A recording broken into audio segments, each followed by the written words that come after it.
In a bustling San Francisco accounting firm, on a foggy morning in March 2023, Sarah Mitchell, a 29-year-old accountant, stood frozen as FBI agents snapped handcuffs on her wrists. For 6 years, she'd poured her heart into her work at Sterling and Associates, never taking a day off. Her neatly pressed blouse and simple braid marked her as unassuming, but her colleagues' whispers painted a darker picture. Framed for money laundering, Sarah's world crumbled in the open-plan office on Market Street. As agents rifled through her tidy desk adorned only with a photo of her aging father, the hum of computers and clinking coffee mugs faded under cruel murmurs.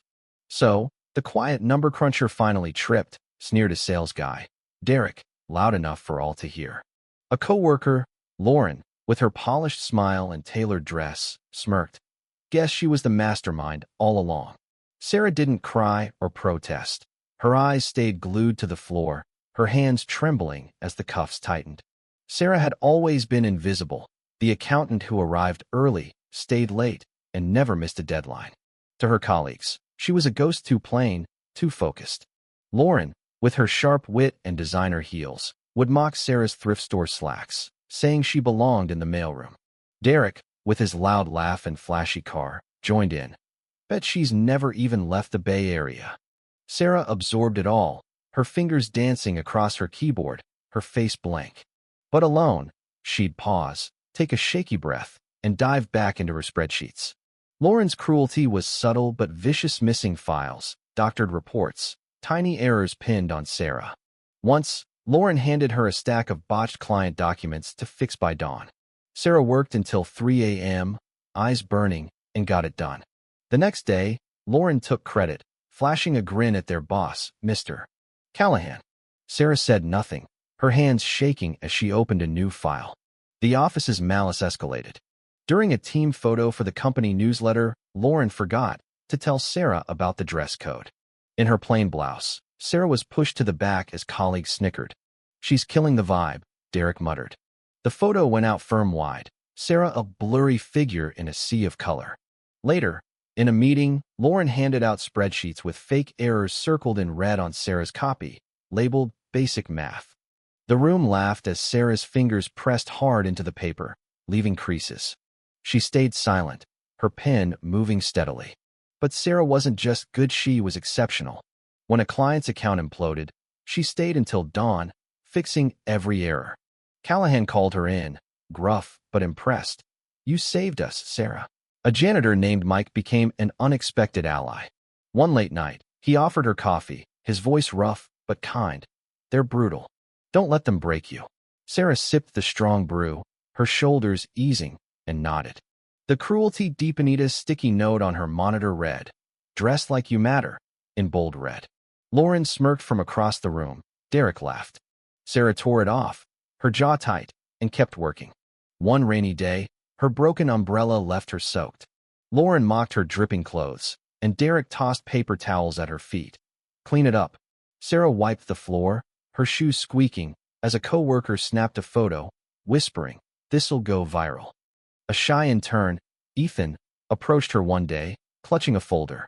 "Can you teach me how you spot errors?" he asked. Sarah patiently explained, her voice steady, and Ethan's face lit up. Lauren's eyes narrowed. The bullying turned darker at a company happy hour. Lauren accidentally spilled wine on Sarah's blouse, laughing as phones clicked. Sarah scrubbed the stain in the bathroom, her hands trembling, Lauren's laugh echoing outside. Then Sarah noticed something: discrepancies in the firm's ledgers, small at first, then glaring. She saved screenshots, her heart racing, and backed them up on a USB drive, emailing a copy to a law school friend. The office's cruelty peaked when Lauren posted a team photo online, cropping Sarah out with the caption, "Team spirit, minus the dead weight."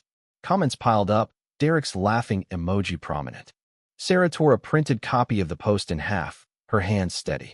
Alone at night, she traced the fraudulent transactions, her monitor's glow the only light. She didn't tell anyone, not yet. A client rep, Mrs. Chilin, noticed Sarah's meticulous work during an audit and offered her a card. "Call me if you want out." Lauren's smile tightened. Derek shifted uncomfortably. One morning, Sarah found her desk trashed, her father's photo face down, a note reading, "No one likes a snitch." She set it upright, her movements precise. Then, as she prepared to send her evidence to auditors, FBI agents stormed in. "Sarah Mitchell," one barked. Cuffs bit into her wrists as Lauren gasped theatrically, her eyes gleaming. Derek smirked. The number nerd slipped. Sarah was let out, head high, the USB safe in her bag. Headlines screamed, "Accountant behind corporate fraud," her photo plastered everywhere. Her father's neighbors shunned him, friends ghosted her. In prison, inmates were merciless. A hulking woman, Tara, shoved her, sneering, "Gonna cry for daddy?" Sarah walked away, her eyes steady. Guards ignored her, tossing rags and insults. Inmates tripped her, stole her food. One crushed her glasses, leaving her world blurry.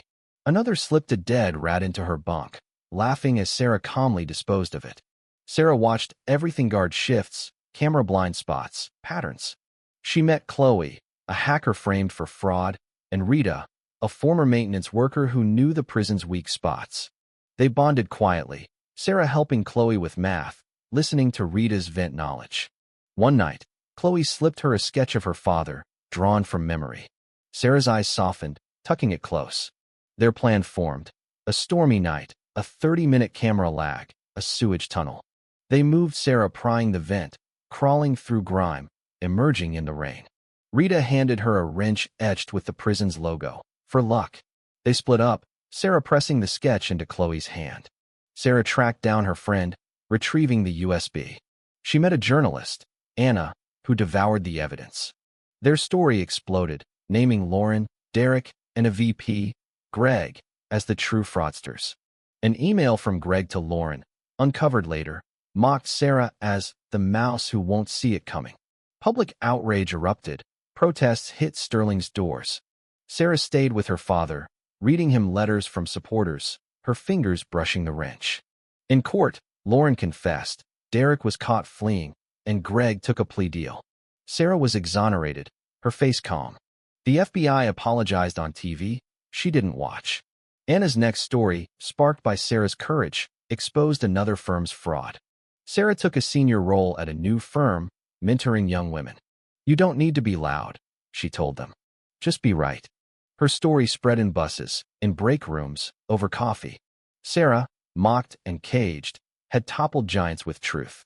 For anyone who's felt invisible, her story was a lifeline. What would you have done in Sarah's shoes? Fought back sooner, or stayed silent longer? Could you forgive those who betrayed you? Or would you want revenge? Comment below, like, and subscribe for more stories of grit and justice.